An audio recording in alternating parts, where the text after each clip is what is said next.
नमस्कार, बहुत स्वागत। आपका अपना एमपी शुरू हो चुका है। सबसे पहले बड़ी खबर के साथ शुरुआत। भोपाल में भारतीय जनता युवा मोर्चा ने प्रदर्शन किया है। नेशनल हेराल्ड केस को लेकर यह पूरा प्रदर्शन है।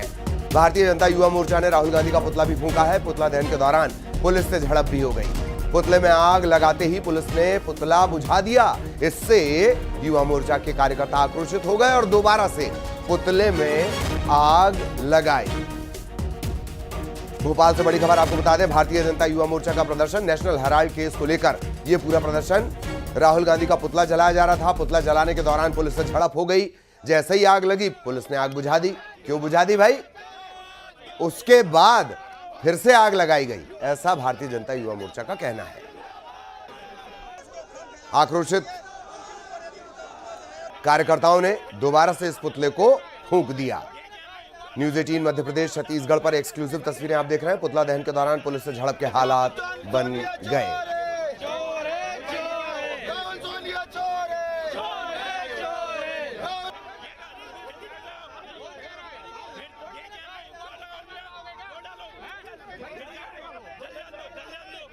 राजधानी भोपाल में ईडी को लेकर जिस तरीके से ईडी की तरफ से जो यहाँ पर सोनिया गांधी और राहुल गांधी को आरोपी बनाया गया, चार्जशीट फाइल की गई, उसके बाद युवा मोर्चा की जो है सड़कों पर है, क्योंकि कह रहे हैं कि देखिए पहले चोरी करते ऊपर से सीना चोरी कर रहे हैं। और जिस तरीके से यहाँ पर जो प्रदर्शन है वो आपको देखने को मिल रहा होगा। युवा मोर्चा के तमाम जो कार्यकर्ता हैं वो यहाँ पर पहुंचे हुए हैं और यहाँ पर राहुल गांधी का पुतला जलाने का प्रयास किया गया और उसको बुझा दिया गया है। और ये लोग कांग्रेस कार्यालय की तरफ जाने का प्रयास कर रहे थे, लेकिन यहाँ पर उनको कांग्रेस कार्यालय के पहले यहाँ पर रोका गया है। और आप देख सकते हैं कि पुलिस जो है उनको आगे जाने से रोक रही है। उसके दौरान जो है यहाँ पर उनको रोका गया है और झड़प भी कार्यकर्ताओं और पुलिसकर्मियों के बीच हो रही है। क्योंकि देखिए पुलिस जैसे ही पुतला दहन करने का प्रयास किया गया, उसके बाद जो है वो यहाँ पर देखिए आप पुतले को डिसमेंटल कर दिया। उसके बाद आप देख सकते हैं कि यहाँ कुछ कार्यकर्ता जो है वो फिर से उसको जलाने का प्रयास यहाँ पर करते नजर आ रहे हैं।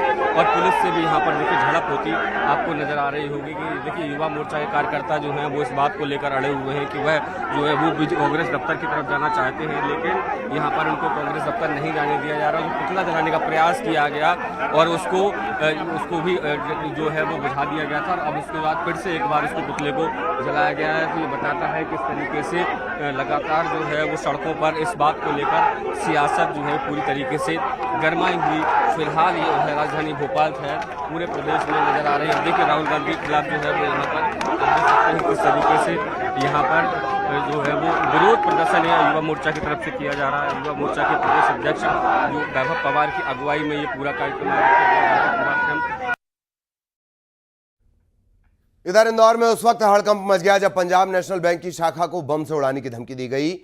सीबीबी सियागंज ब्रांच को लेकर मेल पर सूचना मिली कि इसे बम से उड़ा दिया जाएगा, ब्लास्ट कर दिया जाएगा। सूचना के बाद बम निरोधक दस्ता तुरंत मौके पर पहुंचा। बैंक की सघन तलाशी ली गई। बैंक की तलाशी में कोई भी संदिग्ध सामान नहीं मिला है। इसी इंदौर में 2 स्कूलों को बम से उड़ाने की धमकी दी गई थी और तब भी ये कोरी धमकी ही निकली। अब पंजाब नेशनल बैंक की एक ब्रांच को, सियागंज में जो ब्रांच है, सियागंज ब्रांच को बम से उड़ाने की धमकी दी गई। मेल के जरिए ये धमकी दी गई थी। तलाशी में कोई संदिग्ध सामान नहीं मिला।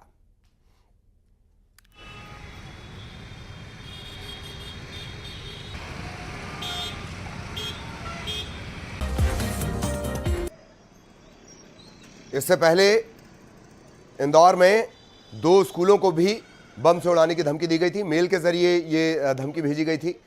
कहा कि रिमोट के जरिए से ब्लास्ट करेंगे। हालांकि ऐसा कुछ भी नहीं निकला। सघन जांच की गई।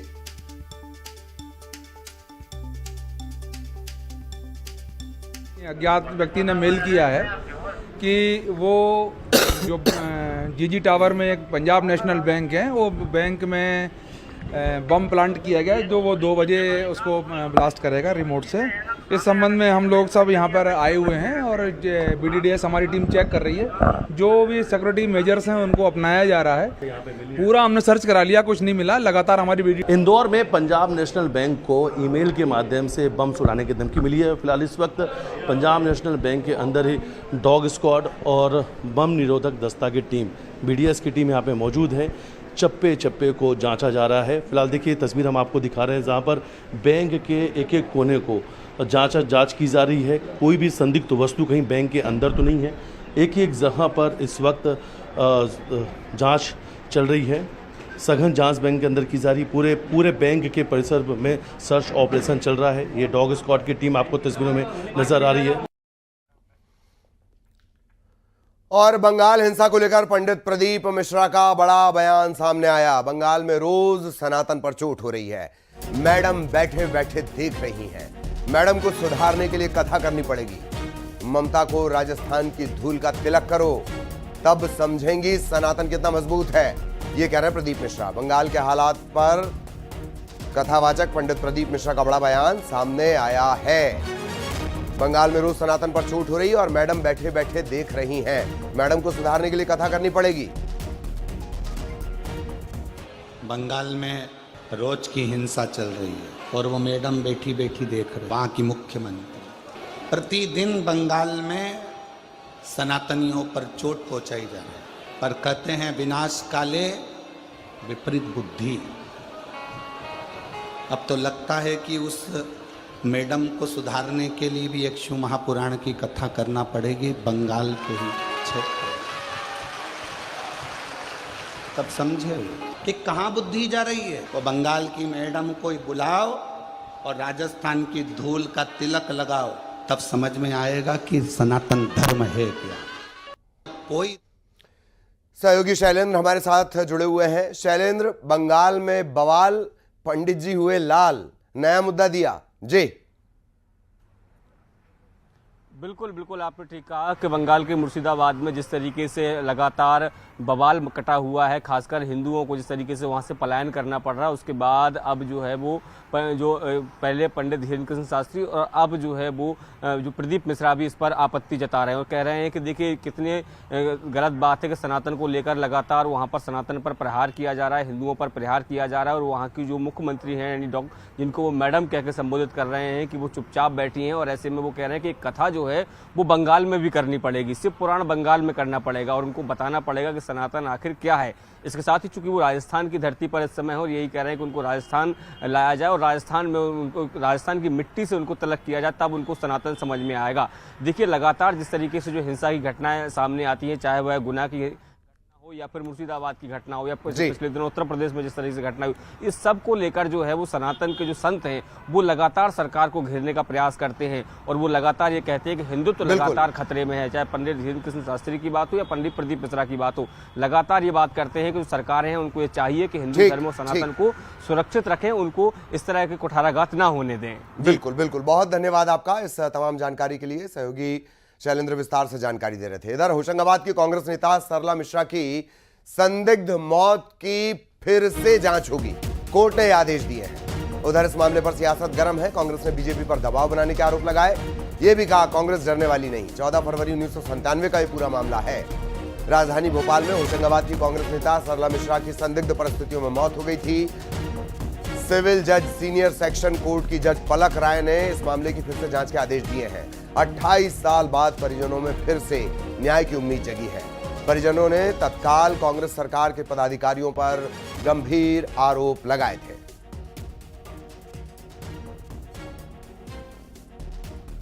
सब जुडिस हैं, लेकिन आप देखेंगे उमंग सिंगार केस का क्या हुआ। जो केस क्लोजर हो गया था, सुप्रीम कोर्ट ने उसको मना कर दिया।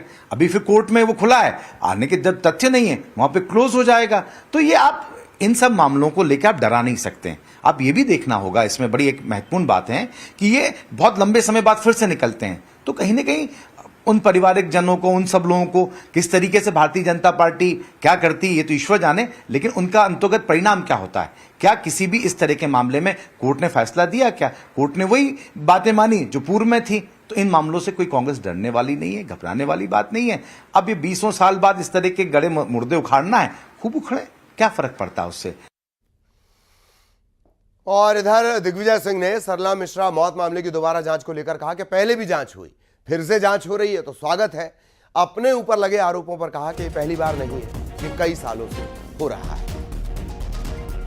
परिवार का आपके ऊपर आरोप लगाया जा रहा है, वो केस कोई पहली बार नहीं है, इसे कम से कम 20 साल से ज्यादा हो गया है। जितनी जांच कराना है करा लो, स्वागत है। बहुत सारी जो तथ्य है वो सामने नहीं है, लापरवाही बरती। हाँ ठीक है, स्वागत है, जांच कराइए। सर कांग्रेस पहले बीजेपी की सरकार की सीबीआई ने भी जांच कर ली इसमें। सहयोगी वासु हमारे साथ जुड़े हुए हैं, सीधा भोपाल लिए चलेंगे। वासु, फिर से सरला मिश्रा। बिल्कुल ललित जी, देखिए हम सब भली भांति इस बात को जानते हैं कि सरला मिश्रा की जिस तरीके से मौत हुई थी संदिग्ध परिस्थितियों में, उसके बाद लगातार सियासत होती हुई आई थी और करीब 3 दशक पुरानी ये पूरी बात हो चुकी है। लेकिन जब भी चुनाव होते हैं या कुछ पॉलिटिकल उलटफेर होता है, वो मामला गाहे बगाहे निकलकर सामने आ जाता है। हालांकि अब इस पूरे मामले में बड़ा अपडेट ये है कि क्लोजर रिपोर्ट जो है वो पुलिस की ओर से सबमिट की गई थी, लेकिन उस पर आपत्ति जताई सरला मिश्रा के परिवारजनों ने। उनका ये आरोप था कि इसमें ठीक तरीके से जांच नहीं हुई है, सरला मिश्रा को न्याय नहीं मिला है और इसकी पुनर्जांच होनी चाहिए, जिस पर अदालत ने आदेश दिए हैं कि इस पूरे मामले की फिर से दोबारा इन्वेस्टिगेशन हो। और जब एक बार फिर से इन्वेस्टिगेशन शुरू होगी तो जाहिर सी बात है कि सियासत इस पे जमकर होगी और वो दौर शुरू भी हो गया है। बीजेपी ने एक बार फिर से कांग्रेस पर यह आरोप लगाए हैं कि सरला मिश्रा कांग्रेस की नेत्री थी, संदिग्ध परिस्थितियों में उनकी मौत हुई थी, लेकिन कांग्रेस की सरकार उस समय थी, जांच को रफा दफा कर दिया गया, दबाव में जांच हुई और परिवार जो है, जो पीड़िता है, उनको न्याय नहीं मिल पाया। अब दोबारा जांच होगी तो न्याय मिल सकता है, लेकिन दिग्विजय सिंह ये कह रहे हैं कि हो जाने दीजिए जांच, कई बार ऐसा हो चुका है। बिल्कुल बिल्कुल, उनके भाई तो तकरीबन 2 दशकों से इस बात को लेकर लड़ रहे हैं। बहुत बहुत धन्यवाद आपका वासु, इस तमाम जानकारी को लेकर के लिए। सहयोगी वासु विस्तार से जानकारी दे रहे थे।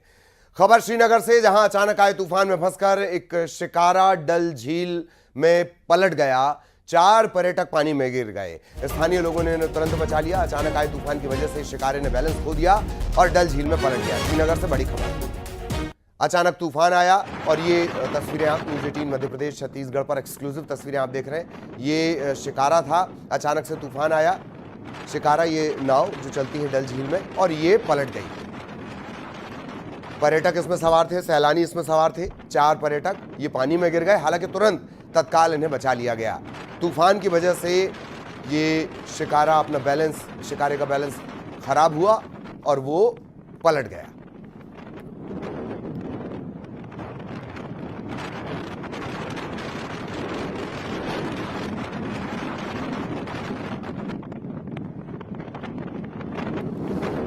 श्रीनगर का यह मामला, अचानक तूफान आया। ये तस्वीरें आप देख रहे हैं न्यूज़ 18 मध्य प्रदेश छत्तीसगढ़ पर एक्सक्लूसिव तस्वीरें।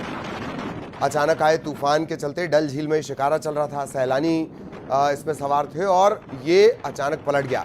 अच्छी बात ये रही, गनीमत ये रही कि इन सभी सैलानियों को, पर्यटकों को बचा लिया गया है। आसपास के लोगों ने तत्काल इन्हें बाहर निकाला। खबर मुरैना से, जहां बेखौफ रेत माफिया का आतंक जारी है। यहां रेत से भरे तेज रफ्तार ट्रैक्टर ने एक नाबालिग को रौंद दिया। इस हादसे में नाबालिग की मौत हो गई, मौके पर ही मौत हो गई। गुस्साए लोगों ने चक्का जाम किया और आरोपी ट्रैक्टर ड्राइवर के खिलाफ कार्रवाई की मांग की है।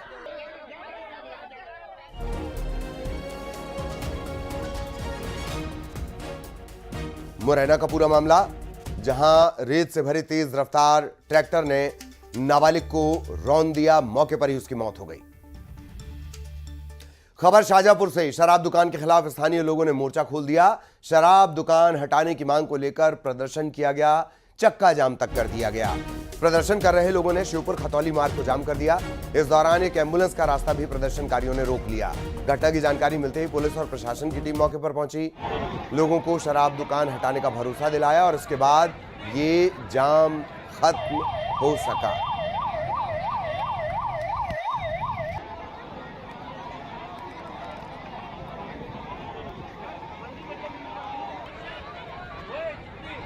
ये बिल्कुल चरितार्थ हो रहा है जो गेहूं उपार्जन केंद्र श्योपुर जिले में बने हुए हैं, वहाँ पर किसान धक्के खा रहा है। यहाँ बड़ौदा तहसील में राजकुमारी वेयर हाउस है, ललितपुरा पर नया गांव संस्था का केंद्र बनाया हुआ है गेहूं खरीदी का, परंतु यहाँ पर इतनी अव्यवस्था है। आज 15 अप्रैल है, अभी तक गेहूं खरीदने का सुचारू रूप से यहाँ पर कार्य नहीं हो रहा है। इधर सतना के चित्रकूट से बड़ी खबर, 2.5 महीने से लापता भाइयों के शव गुप्त गोदावरी के जंगल में पेड़ से लटके हुए मिले। कंकाल को देखकर पहली बार में लोग हैरान रह गए। फांसी के फंदे से दोनों का शव मिला हुआ है। कई तरह के सवाल खड़े हो रहे हैं। सूचना मिलते ही पुलिस मौके पर पहुंची है। चित्रकूट पुलिस ने इन कंकालों को नीचे उतारने के बाद पंचनामा किया, शवों को पोस्टमार्टम के लिए भेजा। हालांकि अब तक ये साफ नहीं हो चला है कि आत्महत्या है, हत्या है या कोई और एंगल है। बताया जा रहा है कि दोनों भाई 2.5 महीने पहले लापता हो गए थे। परिजनों ने थाने में शिकायत भी दर्ज करवाई। परिजनों का आरोप यह कि शिकायत के बाद भी पुलिस ने कोई कार्रवाई नहीं की, एक्शन नहीं लिया। पुलिस का कहना है कि जांच के बाद जो तथ्य आएंगे उस हिसाब से कार्रवाई की जाएगी। जितेंद्र का नाम है, कबीरेंद्र नाम है। उम्र क्या होगी इनकी? जितेंद्र की 22 वर्ष है, आज बीरेंद्र की है 18 वर्ष। अच्छा, तो कब ये गुमे हुए? 28 जनवरी का राजा। अच्छा, तो आपने इसकी FIR दर्ज कराई? 30 जनवरी का। कहाँ कराई थी? कोलगामा थाना में। गुप्त गोदावरी मोड़ के आगे घाट में जंगल में 2 पेड़ से लटकी हुई शव दिखाई दिए हैं जी। तो उस पर तत्काल पुलिस मौके पर पहुंची है और FSL टीम को बुला लिया गया है और आगे की कार्रवाई उसमें जारी है। प्रथम दृष्टया सर क्या लग रहा है? फॉरेंसिक टीम आ चुकी है और इसके बाद में टीकमगढ़ में हर्ष फायरिंग के बाद 20 सड़क पर जन्मदिन का केक काटा गया। कुडीला थाना इलाके के हीरापुर गांव की घटना है। फायरिंग के बाद इलाके में दहशत फैल गई। सड़क पर फायरिंग करने का, केक काटने का वीडियो सोशल मीडिया पर वायरल हो रहा है। पुलिस इस वीडियो के आधार पर बर्थडे में शामिल लोगों की तलाश में जुट गई है।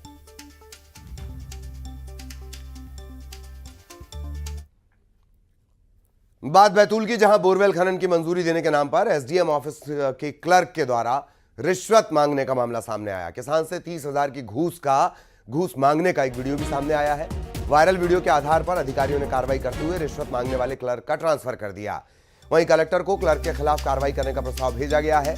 आपको बता दें, बैतूल में बोरवेल खनन पर बैन लगा हुआ है। इसमें कलेक्टर ने कुछ ढील दी है।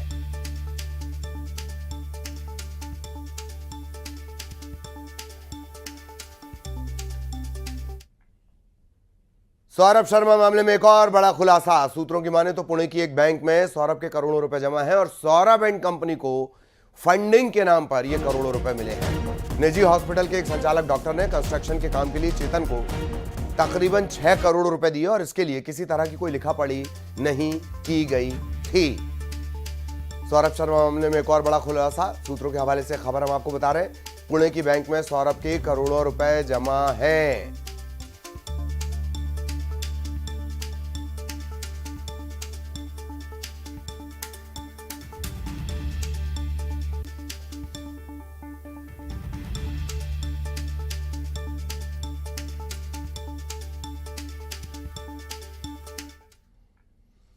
नीमच में केंद्रीय गृह मंत्री अमित शाह ने CRPF के स्थापना दिवस पर आयोजित कार्यक्रम में शिरकत की।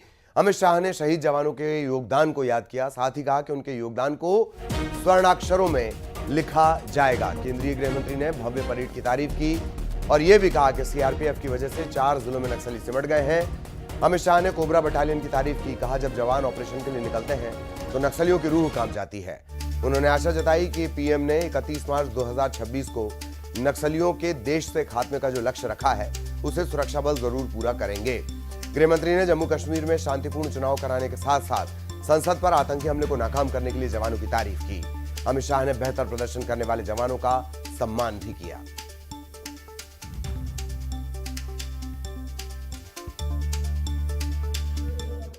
नापाक इरादे रखने वाले आतंकियों के सामने जूझना हो, चाहे पूर्वोत्तर में शांति प्रस्थापित करने के लिए हमेशा तैनात रहना हो, और सबसे बड़ी बात पशुपति टू तिरुपति का एक हौसला रखने वाले दुर्दांत नक्सलियों को आज 4 जिलों में सिमट कर रख देना, भाइयों और बहनों,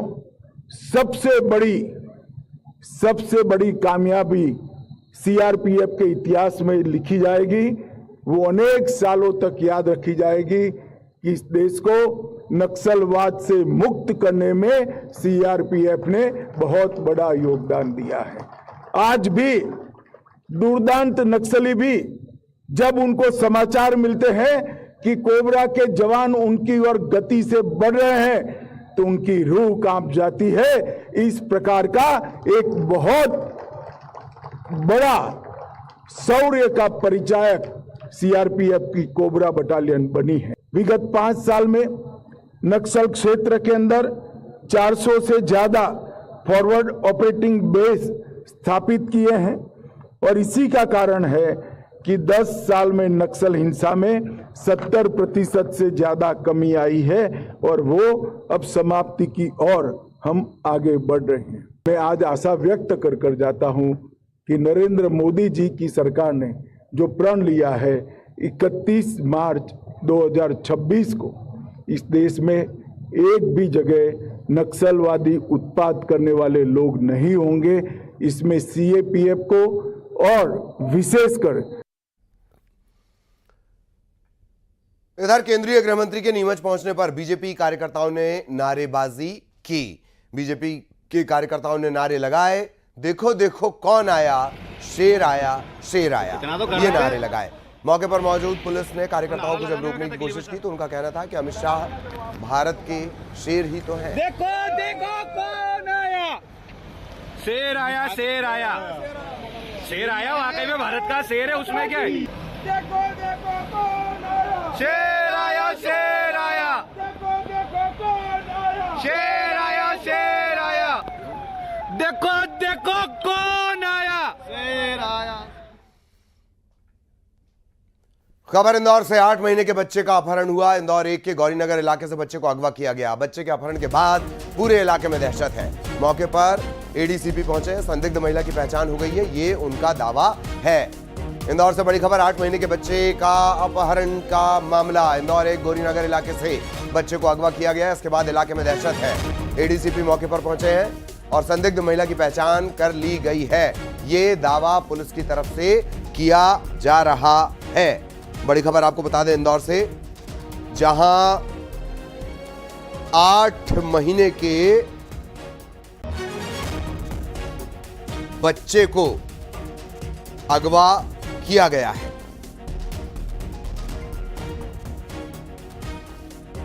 एडिशनल डीसीपी राम सनेही ने इस घटना की पुष्टि भी की, अपहरण की पुष्टि भी की है। पुलिस ने पड़ताल शुरू कर दी है। सीसीटीवी फुटेज भी पुलिस को इसका सीसीटीवी फुटेज भी मिल गया है और उसी में एक संदिग्ध महिला नजर आती है। इंदौर से बड़ी खबर आपको बता दें, इंदौर के गौरीनगर इलाके में 8 महीने के बच्चे को अगवा कर लिया गया। संदिग्ध महिला की पहचान भी हो गई है। सहयोगी मिथिलेश हमारे साथ जुड़े हुए हैं, सीधा मिथिलेश के पास आपको लिए चलेंगे। मिथिलेश, क्या अपडेट इस वक्त तक? देखिए, पूरी जो घटना है वो इंदौर के हीरानगर थाना क्षेत्र के गौरीनगर की है। 8 महीने का बच्चा अपने घर में मच्छरदानी के अंदर सो रहा था। उनकी बच्चे की जो माँ है उस वक्त अपने घर का कामकाज कर रही थी। उसी दौरान अचानक से घर में एक महिला दाखिल होती है और मच्छरदानी के अंदर सो रहे 8 महीने के बच्चे को अपने साथ लेकर वहाँ से भाग निकलती है। जब परिवार के लोग उस हॉल में आते हैं जहाँ पर उनका बच्चा सो रहा था, वो देखते हैं कि उनका बेटा नहीं है। उसके बाद बाहर निकल कर आसपास के लोगों से पूछताछ करते हैं, तब उन्हें पता चलता है कि उनके बच्चे का 8 महीने के बच्चे का अपहरण हो गया है। आसपास के सीसीटीवी खंगालने पर 2 से 3 सीसीटीवी फुटेज सामने आए जिसमें महिला 8 महीने के बच्चे को अपने पल्लू में छुपाकर भागती हुई नजर आ रही है। महिला की पहचान अभी तक जो तस्वीर है वो स्पष्ट हो चुका है, लेकिन ये पहचान अभी तक पूरी नहीं हो पाई कि आखिर वो महिला कौन है और जो 8 महीने के बच्चे का अपहरण करके भाग निकली है वहां से। तमाम इस वक्त पुलिस के बड़े अधिकारी मौके पे मौजूद हैं, जांच पड़ताल चल रही है, क्योंकि पूरा मामला 8 महीने के बच्चे के अपहरण से जुड़ा हुआ है। आखिर इस महिला ने 8 महीने के बच्चे का अपहरण क्यों किया? क्या परिवार से कोई पुरानी रंजिश थी या इसकी कोई और वजह है? जांच पड़ताल चल रही है। मां का रो के बुरा हाल है। परिवार के जो लोग हैं वो सदमे में, उन्हें यकीन नहीं हो पा रहा है कि जो बच्चा सुबह तक उनकी गोद में खेल रहा था, उन्होंने उस बच्चे को मच्छरदानी के अंदर सुलाया था, उस बच्चे का अपहरण हो चुका है। तो मासूम का अपहरण हो चुका है। पुलिस पूरे मामले की जांच पड़ताल में जुटी हुई है और एक के बाद एक लगातार कई सारे सीसीटीवी फुटेज भी सामने आ चुके हैं, जिसमें महिला उस बच्चे को लेकर जाती हुई नजर आ रही है। फोटो से पहचान में इंदौर पुलिस जुटी हुई है कि उस महिला की पहचान की जाए जल्द से जल्द कि आखिर ये महिला कौन है जो अपने बच्चे, वो 8 महीने के बच्चे को अगवा करके ले गई है। तो फिलहाल अधिकारी मौके पर मौजूद हैं और इस वक्त अपहरण की जांच पड़ताल चल रही है। जी बिल्कुल, अपहरण की जांच पड़ताल चल रही है। बहुत बहुत धन्यवाद आपका। आगे भी आपके जरिए अपडेट अपने दर्शकों तक पहुंचाएंगे। और इसी के साथ इस बुलेटिन में इतना ही। खबरें जारी रहेंगी।